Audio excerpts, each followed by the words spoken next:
Welcome to the Knowledge for Men show. Your life will never be the same. Your level of success will seldom exceed your level of personal development. I want to die empty of regret. I want to die empty of my best work. We don't understand who we are. Instead, we're living out somebody else's narrative. What one man can do, another man can do. If it's been done, it can be done again. Being yourself and being your truest, most authentic self in every moment. If it scares you or makes you a little afraid, do it. Follow your heart and your gut. The first stage, I think, is finding you, like finding out who I am today. Stuff will not work. You will have things that fail. Success is when you're a happy, fulfilled person. How do you define success? It's your life, and you are the creator of the movie script that is your life story. Hey guys, just wanted to offer you a free gift here as a part of being a listener of my show. If you go to kfmfree.com, you can get the top 30 books and top 30 success quotes that every man must live by. So obviously every show we talk about books and we talk about success quotes. And so I've compiled the best of the best out of the last 100 episodes into a short guide. So kfmfree.com and it's all yours. All right, guys, welcome to the show. I'm here with Dan De Leon. He is the youngest film producer in history to debut at a Sundance Film Festival and now a global DJ, remixer, and producer. He's got a wild, adventurous story here that I wanted to capture here on the Knowledge for Men podcast. And so, Dan, happy to have you here. My pleasure to be here. I'm very happy to be here. Thank you. All right, Dan. And so we start off every show with a favorite success quote, a saying, something that the guest has lived by. What do you got for us, and share with us what that means to you? So I recently heard this quote, but it just really resonated with me. It's a Niccolo Machiavelli quote. It is better to be impetuous than circumspect, because fortune is a woman, and if she is to be submissive, it is necessary to beat and to coerce her. And, I have gained so much in life by just being bold and not really thinking about what other people think, just going for it. And just sort of going for my dreams and working on stuff that I feel passionate about. And I heard that and I just thought, that if I have one success quote that means the most to me, I would have to say that is it. Okay, Dan, I want to hear some bold things you've done then. You got to support that here. So share with us how you got started with what you do, film producing, and then now global DJ and some of the big things that you've done in the music industry. Sure, yeah. So I began in high school. I started a club called the Young Filmmakers when I was like 16.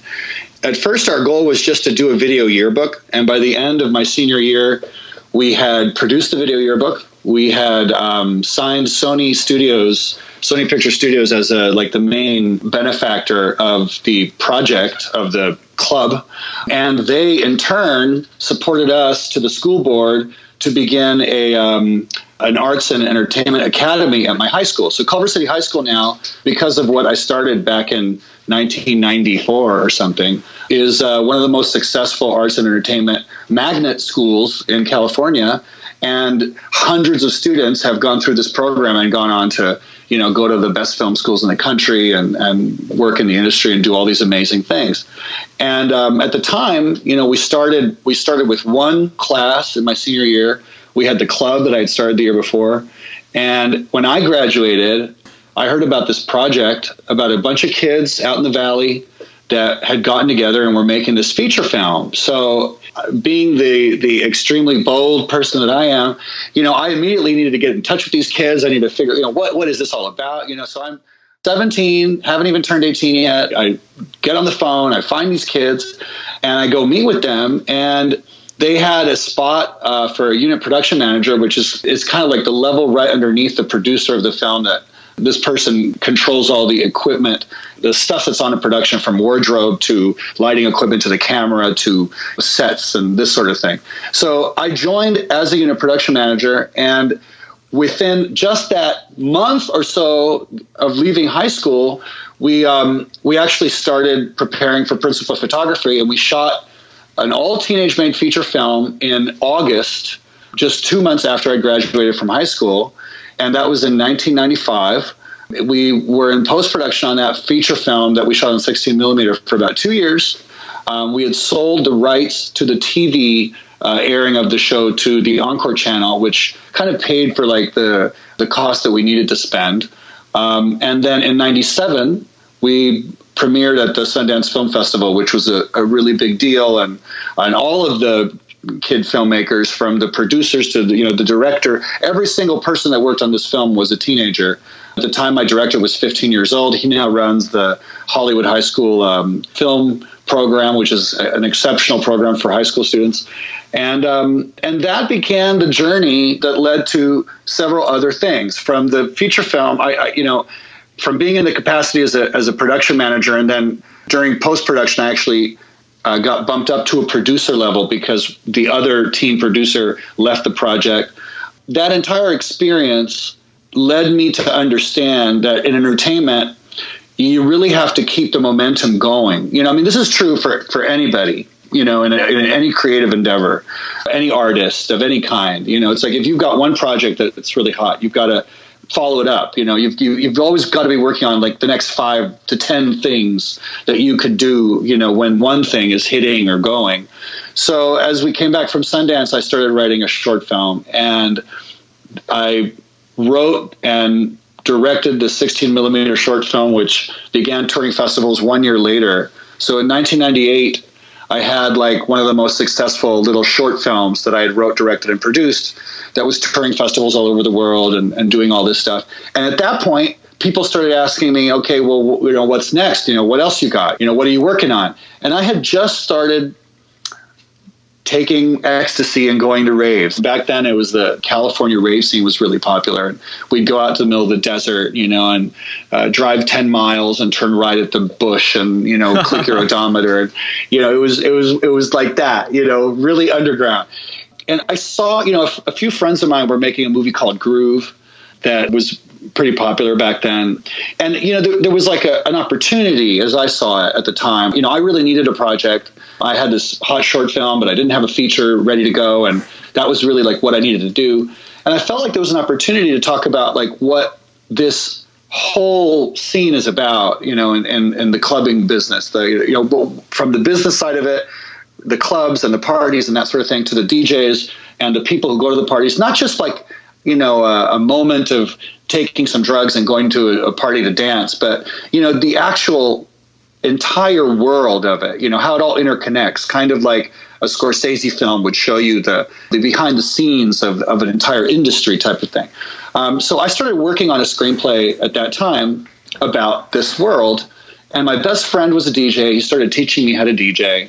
And amidst this, working on the script and going to these parties and becoming friends with club owners and DJs and all these people to try and understand this whole world of nightclub entertainment better, my best friend, Ben Berger, was murdered. And it was a harrowing moment in my life where all of the people that were closest to Ben were kind of taken aback and shocked by it. And as it turns out, he had been murdered by some of the very people that I had introduced him to try and help him with his DJ career. At the time, I had a lot of interconnected groups of people that I knew, and one of them happened to be a DJ manager that I introduced to him, and they got involved in another business that I wasn't aware of at the time, which was, growing marijuana and all this stuff, which was illegal then.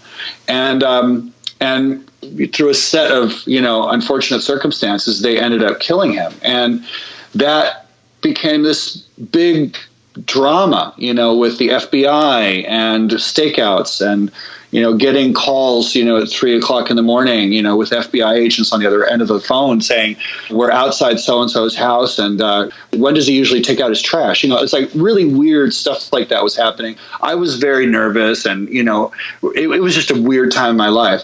But I felt like with my friend gone, I had to learn more directly what all this DJing was about. So I decided I would complete the sort of task of schooling myself in how to DJ and start playing at parties myself to sort of fill the gaps in the story, so to speak, and get to the essence of what this craft is about. So a few months after that, after I started really getting serious about it, I played at a club for the first time in October of 2003, and things started coming together really quickly for me. And I found a creative outlet that DJing, it's a little bit like being on the stage as an actor. You know, if you're on Broadway or, you know, you're in a play, you get the reaction from the audience at that moment, right there, that night. And then the next night or the next week or whenever the next show is, you get it again. And as a filmmaker, you know, you can spend 2, 3, 4 years working on one project, from writing it, producing it, shooting it, editing it. I mean, years go into these projects. And then if you're very, very fortunate, you know, you submit to 1 million film festivals. If you're really lucky, you may get into a few film festivals. And that's years after you started working on a project, you know, and only then, you know, might you get some recognition or someone to actually see your project. So the DJing was immediately seductive on that level of giving you immediate feedback, and being able to do something creative, create an experience for people, and then immediately know what works, what doesn't work. Be able to change things, try new things, experiment, and sort of refine this experience that you're creating, and see the fruits of that right away. So that became a tremendous new passion for me.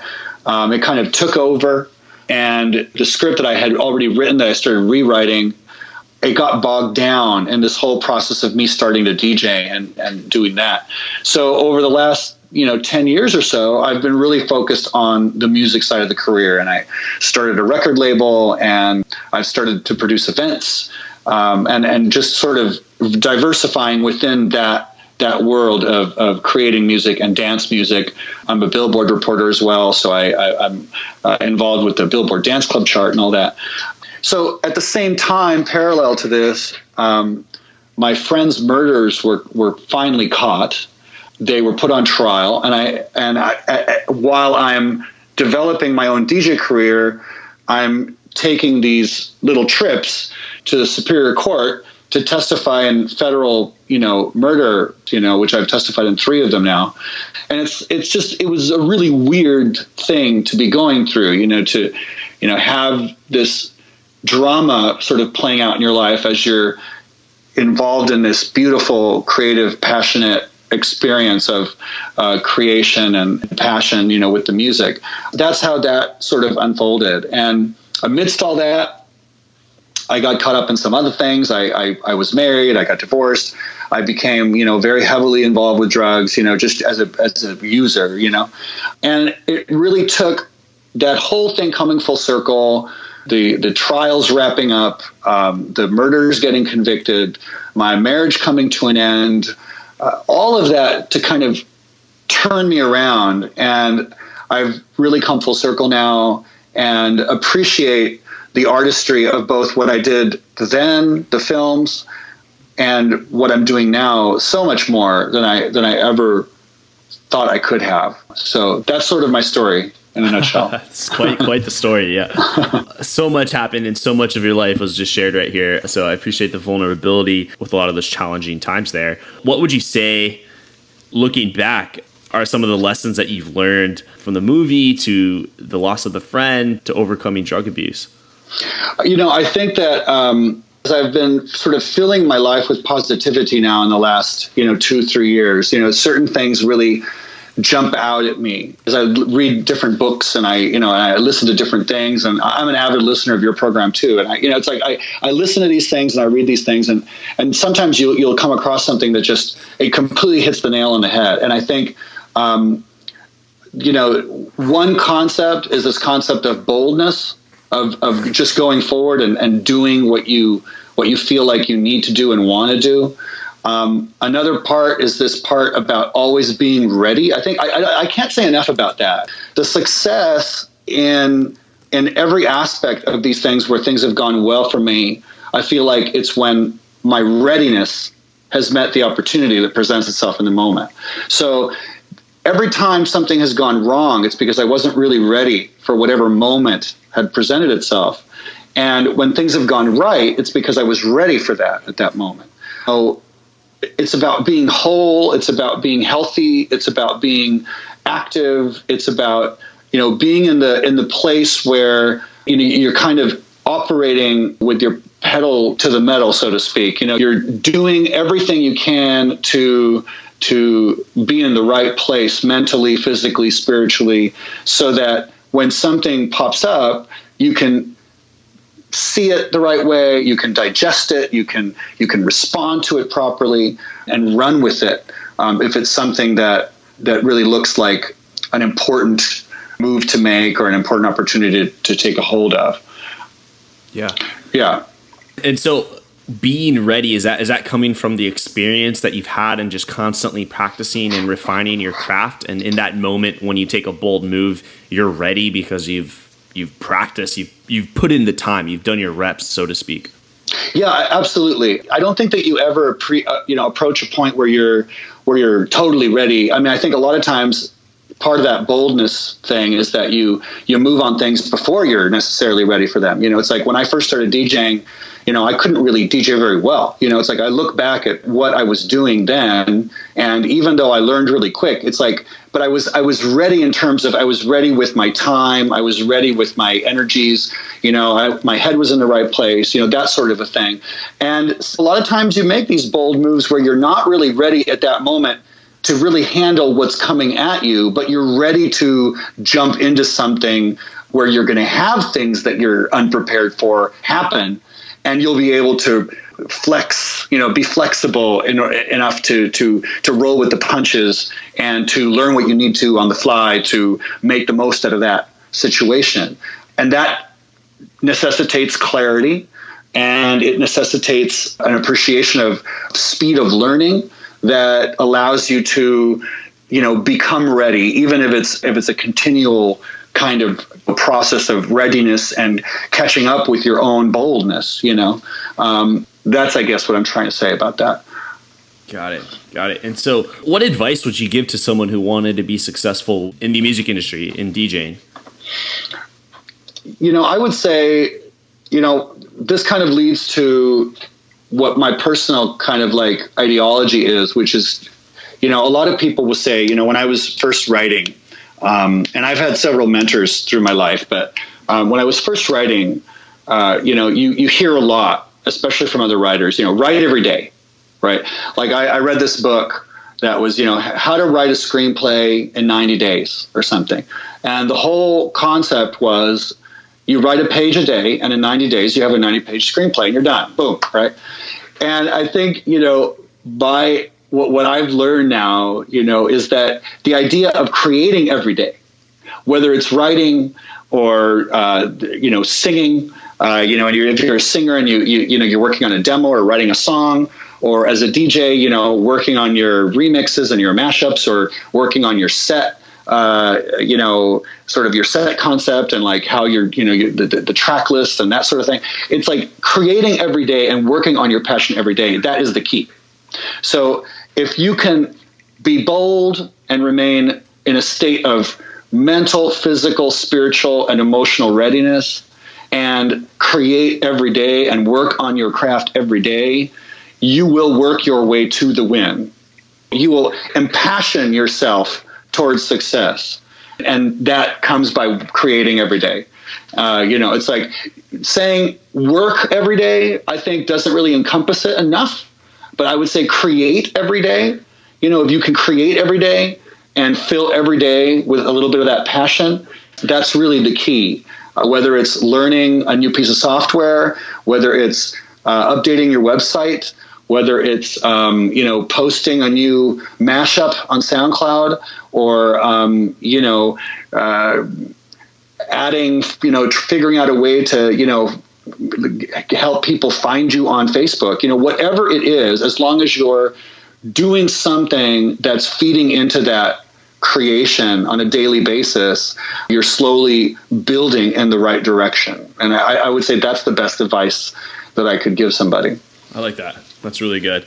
Good advice for an aspiring artist and someone who wants to refine their craft in any way, not just from the music, but I mean, a lot of it is just so similar.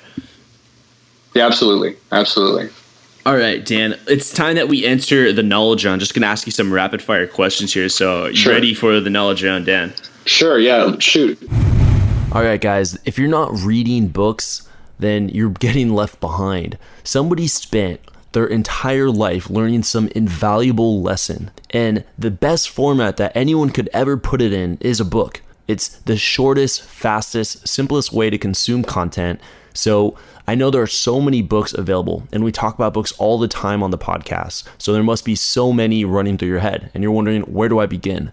Well, I've compiled the top 30 books and success quotes from all of my guests in the last 100 episodes. So you can get them all for free. If you go to kfmfree.com, you can simply download the top 30 books that every man must live by. Again, that's kfmfree.com.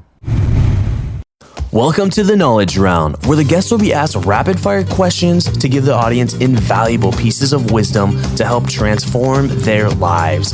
Starting in 3, 2, 1, showtime. All right. First question, Dan, is what advice would you give to someone who's feeling lost or unsure of their purpose, what they should do with their life? You know, there's a great book. I believe it's called Finding Your Creative Fire. I think finding what you're passionate about is something that so many people struggle with. And it's so important. You know, I feel blessed that I personally was so young. You know, I was 15 when I felt like there was something about movies that really clicked with me. And I wanted to be involved in that. I didn't really know how, but I just knew that I wanted to be involved with that. And it became movies and music, right? But for each person, you know, it's like, even if it's stamp collecting, or if you can just ask yourself, what is it that I do every day that I love to do? What is it that I find myself just losing hours of my time focused on, you know, besides Facebook, right? You know, it's like, what is it that as I'm, you know, flipping through the internet or looking at a magazine or whatever, what is it that keeps coming back? Something that keeps popping up over and over and over and over again. And when you can pare it down to something like that, and then think about how you can maybe apply that as some kind of, either as a creative endeavor or as a business, as an entrepreneur or something, how you can make that thing that you just keep going back to over and over again part of your life, you're more likely than not going to find your passion point there. And I mean, that may be an oversimplification. And there's several books out there that I think help people get to their passion that work really well, that are really great books that are worthy of checking out. But I think that is something that it's so underrated, this concept of really trying to work on, you know, what are you passionate about? Because so many people are just, you know, they go to work and they work 9 to 5 and they come home and, you know, they get their paycheck and they're just in this rhythm where they don't know why they don't feel like as happy as they could be, or their days aren't filled with joy like they would like, or whatever. And I think that a lot of that goes back to not being involved with your passion on a daily basis. And I don't think enough can be said about finding what that is and taking the time, however long that takes, to figure that out. And it doesn't have to take a minute or an hour or a day. I mean, it could take time to find what this is. It could take 2 or 3 tries until you really understand, no, that's not it. This is it over here. But that needs to be done, you know, and I think that would definitely lead to a sense of fulfillment, especially if you follow it up with working on that every day once you figure out what that is. Yeah, I like that. And so, Dan, what was holding you back from becoming the man you are now today? I was very bold. I've always been very bold. I've always had good instincts as to this might be a good thing to do now, or you're lucky you have like a good feeling at the right time and you work on something really hard. But it's consistency and clarity that I think are the 2 key things for me. Consistency being, you know, remaining in that state of readiness. You know, it's like no matter what you do or how good things are going, it's like always, you know, staying sort of as healthy and as sort of straight, even keel, balanced, you know, spiritually and psychologically as you can. That's really important, very important. This reminds me of a quote by John Wooden, which I think I may have heard on another one of your shows, but this just blew me away. Life in business is all about peaks and valleys, and if you let either affect you, you'll be hurting. When you're at the top, tell yourself you'll be at the bottom. And when you're at the bottom, tell yourself you'll be back on top. That is one of the best quotes I've ever heard. And I think it goes to the nut of what, of what we're talking about right here, which is just, remaining in this state of health, clarity, energy, and working, That is what has helped me turn myself around personally. And now I can look back and go, this is, if I had just been more consistent here, if I had just, had a little bit more clarity there, if I just partied a little less, and now that I'm in this state where I can kind of be like, I'm so happy being, sort of clear and consistent, with my daily routines and my own personal strategy, in terms of how I organize my day. It's like, it's that I was missing. It's that right there. Yeah.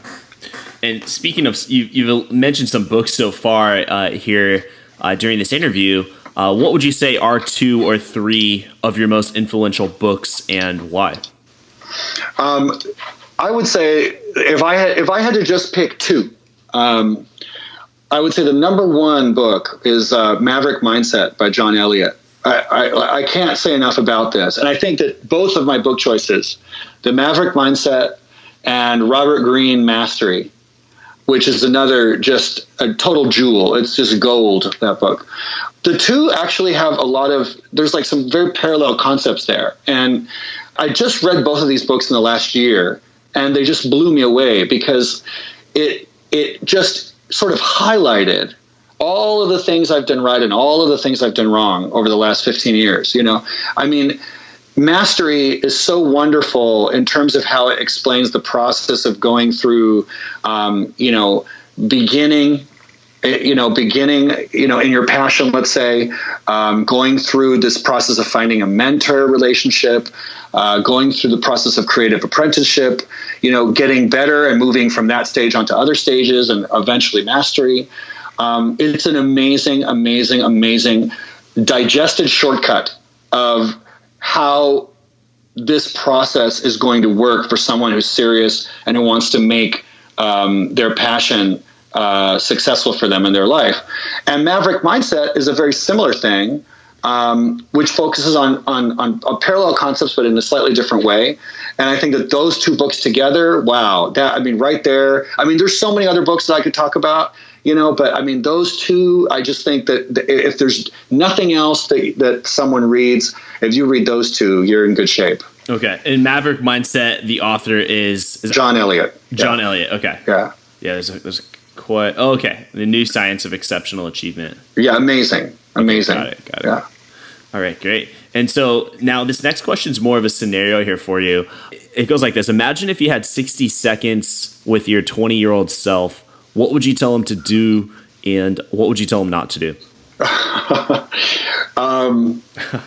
would tell him to not party as much, and to remain conscious of the fact that certain opportunities only come by once.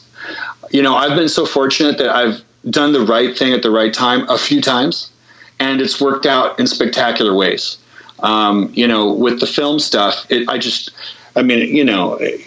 at Sundance, at 19, is just so out of this world, and it's like, if you're not in the place mentally where you can truly understand an opportunity has presented itself, you're not really ready to act on that.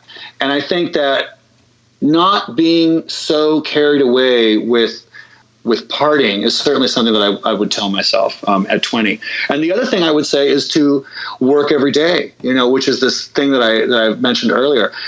I can't tell you how many times I have spent a year of creative time just kind of lost because I'm just coasting. It's like when you're successful in something creative, you have these moments where everything is kind of running on its own steam. And if you just let yourself be absorbed by that, and you let yourself be seduced by all the people that are telling you how great you are or whatever. It's like you can just kind of sit there and not do anything. You know, stop growing. You stop growing. Yeah. You stop growing. You stop thinking. You stop working. I mean, you literally stop. Like you just start having fun, you know. And a lot of child stars, you know, you see them go through these sorts of things where they'll start with their drug addiction and they have all this money coming in. And then you see other people, they do not grow up like that.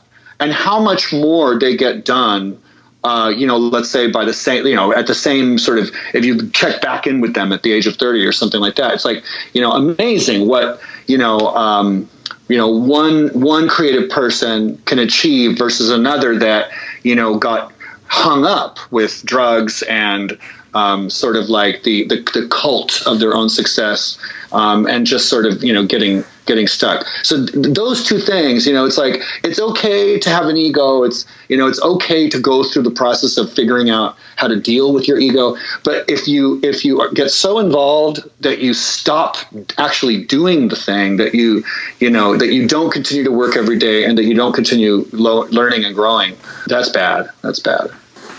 All right. And really good stuff there. So, you know, really good stuff here during the knowledge round. And so now the final question here, even if you have to summarize some of your main points, it's completely fine. But if you just reflect back to where you were, let's say in Sundance, to where you are now and all the lessons and things that you've overcome since then, what would you say is your philosophy on life and success? You know, I really like this idea of creating every day. The other thing that I've learned over, you know, the last several years of doing all these things, you know, and it's like, sometimes it's like, why am I doing this? You know, what am I really getting out of this? My first mentor, who's an amazing man, his name's James Lacine. He's written a few books, and he started an organization called the Trevor Helpline that helps suicidal gay teenagers. If they, you know, feel that they want to hurt themselves, they can call this number. And it's an amazing organization. And he's a Buddhist, and he got me into Buddhism right after I'd made the feature film, and I was beginning to write my short film. And he was mentoring me through the screenwriting process with my short film. And Buddhism is an interesting practice. It's something that you do every day. It's it's a meditative chant, basically. And I've seen myself go through these phases where when I don't necessarily need to be practicing the Buddhist, you know, my Buddhist practice every day, but when I'm not following through with my daily routine and my daily practice, in the sense that whether it's meditation or it's my goal setting and my daily sort of task management system that I have for myself, it's like when I'm not going through that process on a daily basis, I get into a rut. I don't feel good. Things stop sort of having the momentum that I feel like they have otherwise.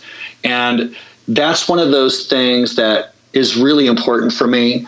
And the other part that I had forgotten about a second ago that I just remembered is the idea of inspiration and inspiring others. You know, I had spent a lot of time thinking about what really was it about all this that meant so much to me. You know, it's like you're driven by something and you work with all these people, and I've always enjoyed lifting other people up and helping other people achieve, you know, their goals as well. And I'm very open to that. And it comes down to the idea of being inspired and inspiring others. And that is just huge for me. I think that if I had to boil down creating every day even further, if I had to, you know, boil my whole ideology down even more, my philosophy, I would say it's inspiring and to be inspired. Okay. Inspiring others and to be inspired. Okay. I like that. Very artistic, and I think it helps someone on their path to stay on the path. Sure, right. Absolutely. Absolutely. All right. So that's going to conclude the knowledge round. Now, what's like a day in the life like for a global touring type of DJ? It's a lot of me, my Mac, and I. It's me, my phone, my iPad, and my Mac. Nowadays, technology is such a huge part of our life. And I think that for us, it's even more so. I mean, you know, other DJ friends of mine and I, it's like we're always working on stuff. even on the plane, or at a hotel, there you are working on more stuff, working on more music. And I think that's the gist of it. I would say that in a practical sense, it's keeping the balance with, mind, body, and spirit. It's going to the gym every day. Yeah. It's eating really well. It's filling my life with really positive stuff. It's like every day, I love listening to this type of program and, to books, books on tape or whatever, that just fill my head with positivity and with energy. And then working and being there for other people. I think that's another big part of it too. I mean, like, not one day goes by that I do not work really hard on my stuff, but not one day goes by that I don't help other people with their stuff.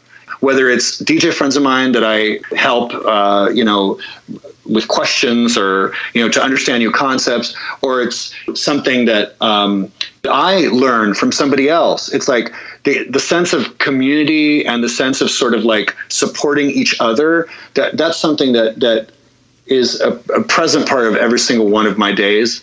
And, that's, besides that, it's a lot of hotel rooms and airports and security checkpoints and things like that. But the ability to have an audience experience your craft on a weekly basis, and to get that feedback and to be able to immediately put that back into your craft and then learn from it, grow from it, and develop something that you then put into action the following week, is an amazing thing. And I think that's one of the most beautiful aspects of being a DJ is that ability to be that connected to the audience and to the public and to music lovers that you come into contact with on such a regular basis. It's a beautiful thing. Wow.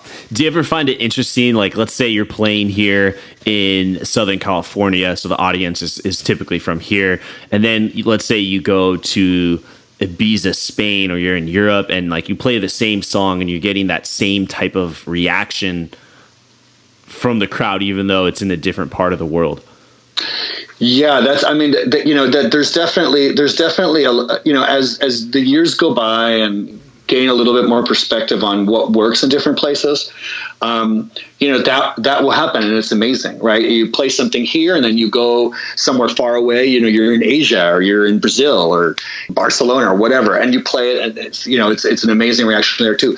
What's interesting lately to me is that you'll find something that's really amazing in China that then you'll play here, and people will love it and go crazy for. So the global aspect to music and to dance music in particular these days, it's so amazing. I mean, it's great to take the latest Taylor Swift remix and play that in Brazil, and everybody loves it. But it's amazing to be able to take something, let's say, that's an obscure Mexican artist, and play that in Vancouver and have everybody go crazy. That sort of thing is really cool. And that is happening more and more and more. I mean, I have been so blown away by the amount of talent that exists, in all these different places. I mean, lately I've been signing a lot of Mexican artists to my label Pump Records. And I feel like that's a very exciting aspect of this industry, is that there's really talented, young, driven people now in all these different corners of the world, that are able to gain, more exposure, and that are able to share, what they're creating with the world in a way that, in a compact frame of time that it just wasn't really possible before. There's just so much more access, and people are sharing stuff in such a more dynamic way. That's amazing, and it's incredible to be able to do that and be a part of that. Absolutely. Any thoughts on? You discussed earlier how like you were going to raves in the desert. It was very hidden and very you said underground. And obviously in the last 5 years, I feel like EDM, electronic dance music, has been on the rise, especially with just the amount of money involved with what DJs are earning and the size of the shows. Any thoughts on kind of the future of electronic dance music. And yeah. Yeah, it's funny because when I first started going to parties, which was like 1997 or something, I don't know. It was like that. You would get a little piece of paper at the record shop or at the head shop, where they sold pipes and all this stuff. And the little piece of paper would say, desert party, full moon, Saturday, and pick up the instructions on how to get there the day of the party at the corner of such and such and such and such street. And then you go there, and it was called a map point, and you get another piece of paper, and it would say, okay, take the whatever freeway out to 1 hour and a half, exit this exit, go to the gas station, and you'll get another piece of instruction. And you go there, and then eventually you'd have to turn left at the red bush, and then right at the third rock from the. It was so ridiculous. And then you'd finally get to the party, and around 2000, I don't know, I want to say like 2001, they started cracking down on these things really hard. And then the whole nightclub scene went underground, and then slowly things have started to change. And now, these clubs are now owned by, huge corporations that own, all these different clubs. It's like they're all owned by, these big companies or whatever. And dance music in and of itself is pop music now. It's like Calvin Harris is Britney Spears. I mean, he's not, but you know what I mean. In terms of popularity, yeah, he's got a billboard like exactly here in San Diego. I mean, if you think about it this way, it's like he's the Calvin Klein guy, so he's kind of like a soccer star, a pop star, a model, a supermodel. He's like four different things rolled into one. I mean, it's like it's amazing now. The level. I mean, when I first started DJing, the highest paid DJ in the world, people like Sasha and Digweed and Paul Oakenfold and these guys, they were making a few million a year maybe, And now, you've got somebody like Calvin Harris making, whatever it is, 80 million a year. It's an amazing explosion of opportunity, of industry. A DJ now, you can have an entire career based just on music production. There's a great example. I talk about a lot. Martin Garrix, who produced a track a year or two ago called "Animals." It's a huge hit globally. Yeah. I can't remember exactly how old he was when he produced that, but I mean, I think he was like 15. I mean, this is what's happening now. It's like you can be 16 years old or 14 years old, sitting on your computer working on Ableton, in your garage. And 6 months from now, you can be an international superstar. And that, I think, is a window into the future. I mean, I remember when I was making films when I was 17, 18, 19, and people were saying, the future of film is, people with a video camera, and you're gonna walk around with a little camera, and it's gonna give you the same quality as whatever. It's like now the future of film is the iPhone, literally. Right. So there's films that are being shown at film festivals all over the world now that are winning awards that have been shot 100% on an iPhone. And there's now apps for the iPhone that enable you to create music that actually sounds pretty good. And you can actually output MIDI from your iPhone in these apps directly into Ableton. And if you use these things in conjunction a little bit, I mean, you can literally produce pretty high quality dance track between your iPhone and a couple other programs, on your computer with a minimum of financial expense. I mean, we're not talking about a $50,000 or $100,000 studio here. We're talking about a couple $1,000s and stuff. This is where it's going. And entertainment in general, I think it's super democratized. It's really about talent. And it's about that boldness concept. It's like if you are driven and you have music in your heart, right, so to speak, that you want to get out, you're able to do that now in a way that never could be done before. And you're able to reach an audience that you could never reach before. And it can all be done from your house. It's an amazing thing. I think that's really what is happening now. I mean, the people that I start to notice more and more now that are kind of like the hot young guys, like producing stuff in different countries. A lot of times they're these very, very, very young guys. I mean, we're talking about 19-year-olds, 20-year-olds, 21-year-olds, and they're producing very sophisticated dance music. I mean, in the world of stuff that I'm looking at and listening to on a regular basis, this is becoming a very impressive regular thing.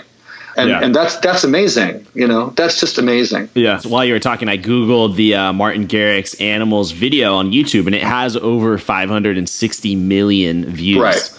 Right. That's a percentage of the world.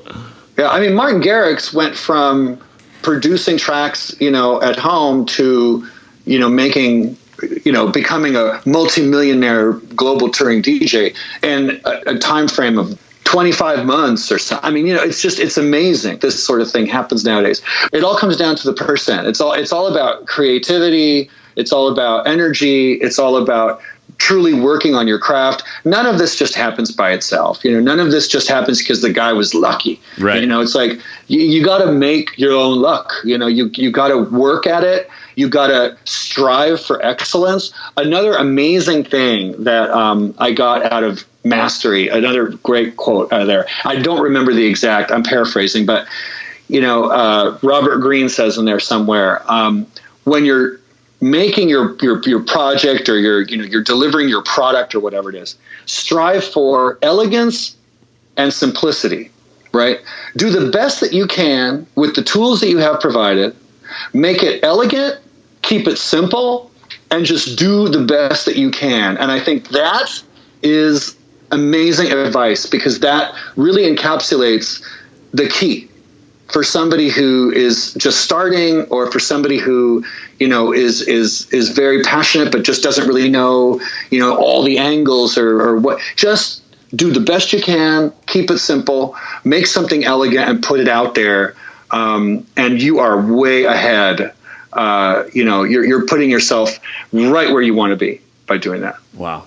Very good. Very good. We'll end it on that note. I felt that was just a great, powerful note to really give the guys some advice and some wisdom for continuing down their path.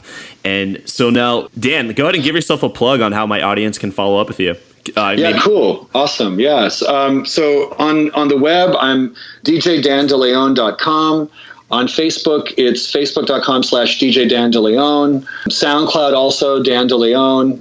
And my record label, Pump Records, is at pumprecords.us.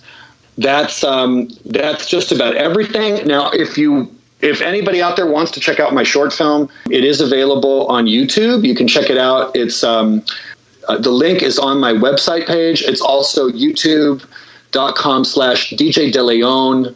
The O is a 0. That's the actual YouTube page address. But the short film is on there, along with some music videos and other DJ stuff. It's interesting, and it's something that still gets a lot of attention. And I get a lot of email, a lot of comments about, even today, for that short film. And one of these days soon, I'm going to make this feature film that I've been putting off for a very long time. And it's probably going to be about my friend who was murdered. And I'm looking forward to that. So stay tuned for that. That's definitely next on the horizon. Thank you for listening to the Knowledge from In podcast. You want some more? You are listening to Pump Radio with DJ Dan DeLeon.